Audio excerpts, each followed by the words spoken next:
Okay. For some of your first industrial mechanic labs, you're going to need to make sure that you're wearing proper PPE. Industrial mechanics is a little different than some of the other things we do. You can get greasy, you can get cut up on sharp edges of metal, so you're going to want to protect your hands. As always, protect your eyes. So get some safety glasses. You'll need some gloves. We've got gloves, but if I was you, I would get a pair of my own. You don't want loose clothing because rotate machinery, moving machinery will take you with it. And you don't want to get grease on your good clothes, so I would wear something that you do not want.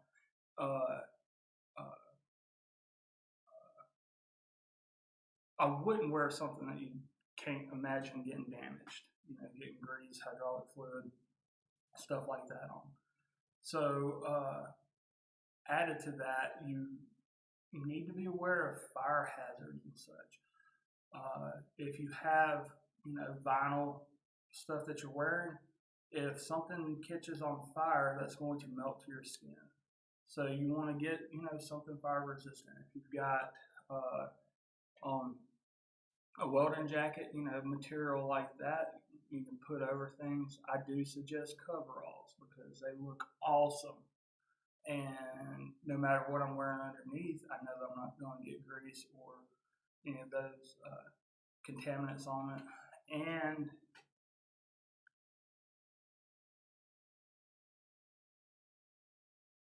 I can leave them in my car, so I can throw them on over whatever I'm wearing for the day and take them back off, clean them separately.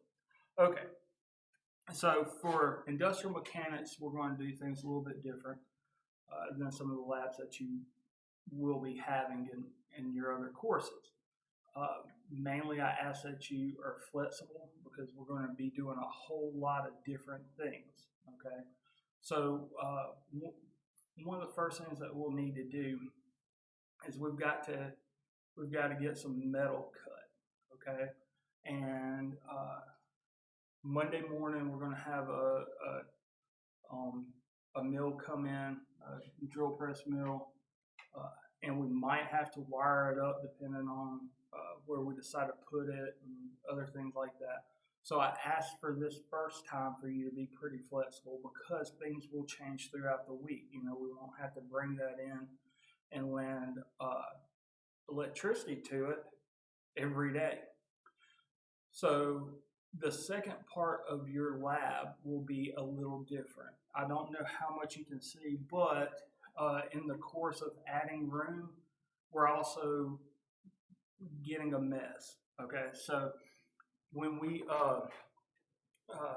first get going, industrial mechanics are going to help me and Ashley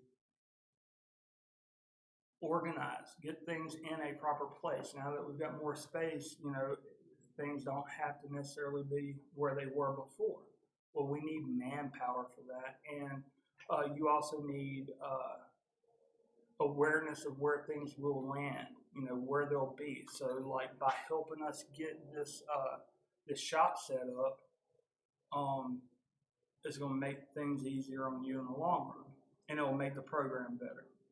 So we're going to be moving mills, landing power, cutting conduit, bending conduit, cutting metal for projects that we're going to be doing. So you'll come in for this first one, and I'll have a list, let's say by the cutting saw, okay? And you will look at what needs to be cut, and you'll pick one of those off the list, like just go down. So if we cut all the square tubing, then go to the next thing. And I'll be updating that list as I get our needs. So one of the first things that we'll do, we'll cut some 2-inch square tubing. If you don't know what you're picking up, ask me or Ashley, and we'll make sure that you're getting the right piece. Okay? So we need to cut a bunch of square tubing. We're making a 11-foot transformer. And eventually when we get the mill down here, you'll take one of the pieces that you cut and you will drill it out precisely where it needs to be. Okay? So the first part of that, instead of having one person come in and cut all these pieces, you'll look at that list and say, okay, well, I'm going to cut that. Now, it seems trivial, but I really want you to pay attention because a bad cut's going to ruin a good amount of the stick, okay? Everything that we're doing right now is going to be completely perpendicular, 90 degrees, and we've got that set up right now. Later on, when we need other things, you'll adjust accordingly as we teach you. So you'll come in, look at the list, grab a piece of metal if it's not already on the table, and cut it to those dimensions. And then you'll stack them where we have, that particular thing. Take a picture of it with the measuring tape. And after you're done cutting, I know that's, a short little thing. You're going to spend the rest of your time for your first lab helping us get equipment in, moved, landed, things like that. So this will be a good opportunity for us to get some manpower. Okay, so not the best tape measure in the world, but one of the things that's pretty important is if you want things to be consistent, like we're about to cut a three foot piece of square tubing. I care less about, the precise 3 feet if we went to, somewhere to get it measured by, an institution or something. What I care about is consistent. So it's important that we use the same tape measure so that if this tape measure is a 16th off, everything's a 16th off.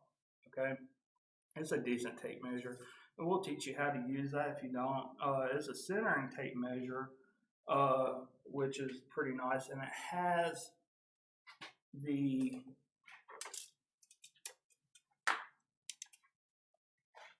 lighting is terrible on here.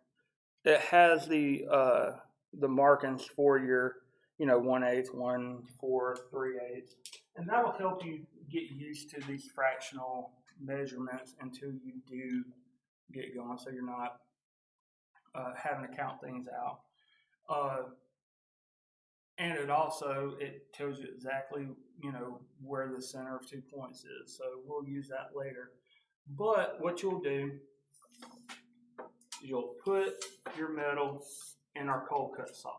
What our cold cut saw is prior to this, you used to either use like a bandsaw or an abrasive cutoff saw. An abrasive cutoff saw has a really wide kerf. What a kerf is the width of the blade or how much material you're taking out. And it would leave, just nasty edges and slag, and it was taking a whole lot of waste out. This is like a regular miter saw that you would use to cut, 2x4s. But it's geared down, it's slower, it's got more torque, and it's got a blade on it that's specifically made to cut metal. Okay, so this is a cold cut saw for metal. Okay, now you try to cut metal with a regular miter saw that you buy at Home Depot, which we did get this at Home Depot, but just like one that's made for wood, its RPMs are going to be higher, and it's not going to be guarded as much because it's dealing with, or it thinks it's going to be dealing with sawdust. You can do it. Put the right blade on it. You can do it. I would suggest looking up YouTube videos about some of the issues that you'll run across because it is a lot higher RPM and a lot less torque. Okay, so these are made to cut metal without just tearing into them like a cutoff wheel will. Okay, so we talked about kerf, which is how much material is being taken out of by the cut.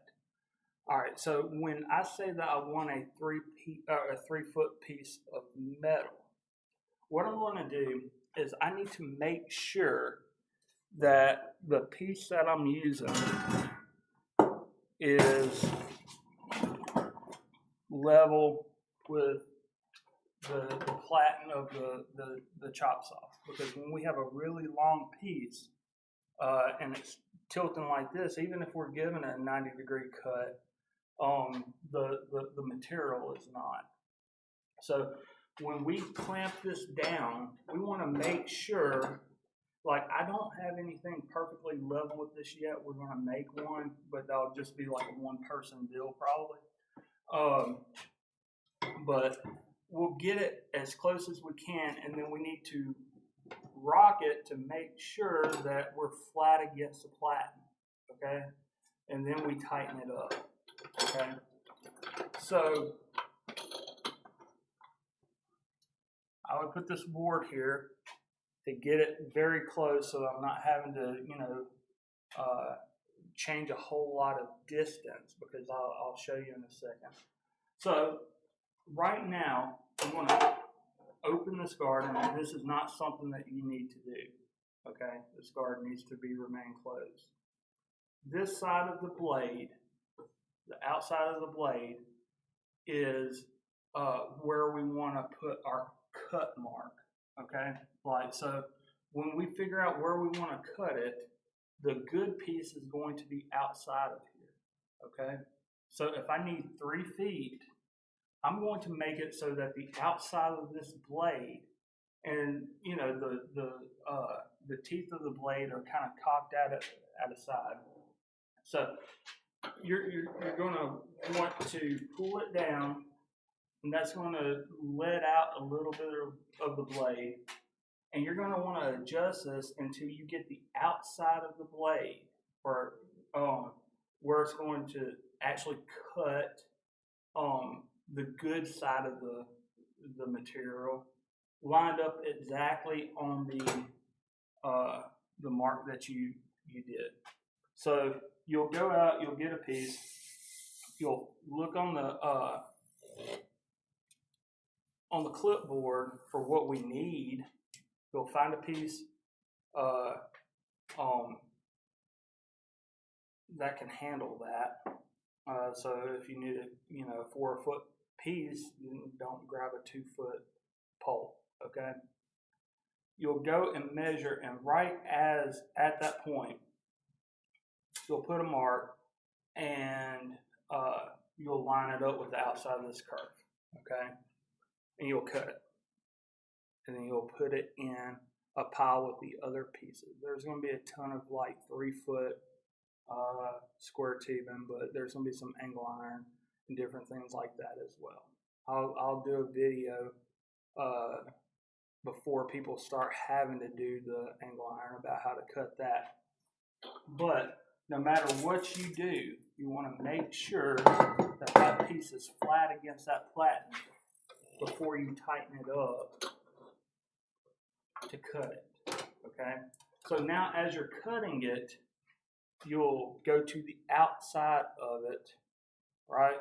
We don't want our hands around here. Put your well, this is a right-handed saw. So if you're left-handed, there's a lot of things that you're just going to have to get used to. I'm left-handed, but I've become right-hand dominant as far as tools are concerned, because a lot of tools are made for right-handed people, where you're right in the fire of sparks, okay? So if you press down on the material, you're going to get a non-perpendicular cut, okay? So don't push down on the material, but put your hand so that you're not you're not likely to grab something, okay? There is a safety right here. You are not going to be able to pull this trigger until you push this safety in with your thumb, okay? For my lefties, if you try to do that like this, that legitimately scared me. You could probably see the shock in my face because I wasn't expecting that. But I'll do anything to make my students, happy, right? All right, so you're going to use your right hand triggering this, but it's not hard, okay? It's guiding you. All you have to do is pull a trigger. So you want to stand on this side of the saw, push with your thumb, pull the trigger, and let it get up to speed as you start coming down. Okay? Now, when you are measuring it, don't have your hand anywhere near the trigger when you're pulling it down to make sure that your cut mark is on this outside, right on this outside of this curve. Okay? So the far side of what you're looking at from this perspective. Okay? Because if we make it cut right here, all that waste is going to go on all that cutout. Let's say that that's maybe smaller than the abrasive wheel, but even if it's a 16th inch, you're going to be a 16th inch off of what you wanted. Okay, so make sure your cut marking is on the good side. Okay, like is on this side of the curve. All right.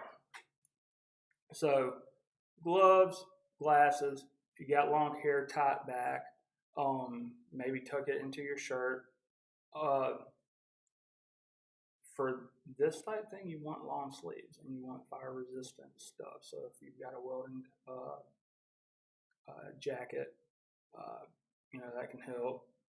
Jeans are a certain category of fire resistant, but you will get dirty, you will get stuff. So I do suggest looking into this beauty. Okay, so you'll cut a piece of metal, put it in a stack, and then you will find what me and Ashley are doing with whoever else, like be it somebody who already did their lab, and you'll finish out a little bit of your time helping us. Okay, I'm trying to make sure that I'm not forgetting anything before signing off. Talk about safety.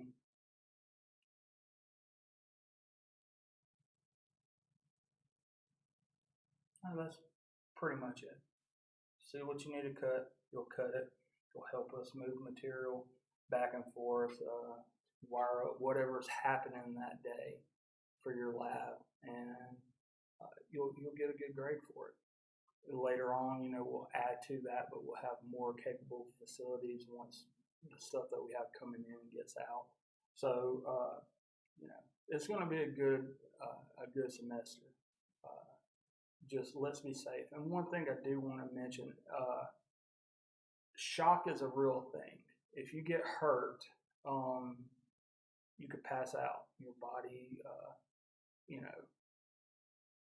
goes into shock and nobody knows that you had a problem. So for especially things like this, we're not going to work alone. We have to be socially distanced. But if you do not have anybody in the shop with you, you need to come get me or Ashley or whoever else is at the same time as your lab group to make sure that, they're within screaming distance, right?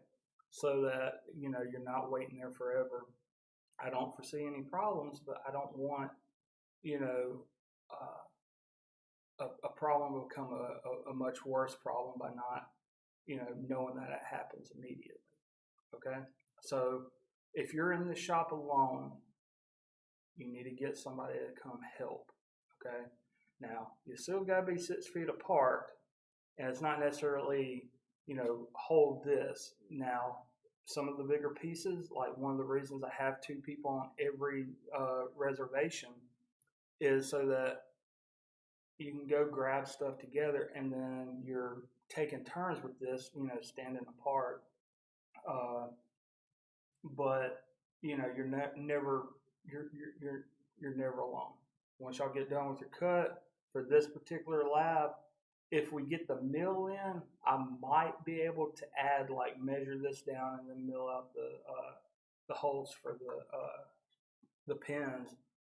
But we're seeing if it's going to rain Monday morning. Okay, so this is the main thing that I need you to do is cut a piece of metal to the size that is next in line, and then help us do whatever's going on this week. Okay, so I appreciate you. I hope you have a good one. Sorry it's 20 minutes when it should have been 10, but I will get this better as we go. Okay, it's not comfortable for me either, but there's no excuse not to make the best of the situation. See if we can't do even better than what was going on COVID. I appreciate y'all. Be careful. Be looking for the labs before Monday morning. I'm gunning for everything going on Sunday night. But I'll see you then.